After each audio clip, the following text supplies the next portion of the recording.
didn't really go over well. And go ahead. Was he also the one that was like, oh, you should just like help people out of things? Yeah.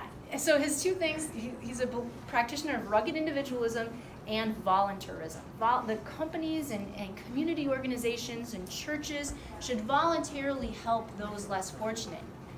In 1933, when the unemployment rate was 25%, this proved to be inadequate.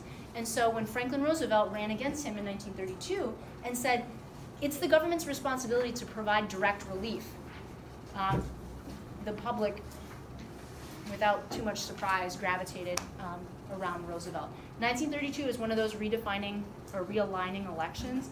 You get this new coalition of people throughout the New Deal that are going to support the Democratic Party, and the Democratic Party is going to have a strong hold on the presidency and even more so on Congress. From 1932, really until Reagan. We got a couple presidential exceptions in there, 8 years of Eisenhower, Nixon, Ford, okay? But Congress, with the exception of a very short period of time in the 1950s, is going to be dominated by Democrats.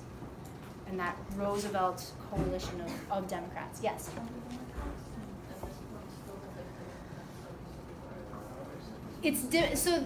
Roosevelt brings new interest groups to the table. So I would really encourage you to take a look at those handouts that talk through some of the different groups. But he's going to bring in organized labor. He's going to bring in African Americans, and that's going to be a huge. That's probably the biggest switch right there. Okay, so let's take a look at some of the things with with the New Deal. The first 100 days, the most busy and furious legislative period of time.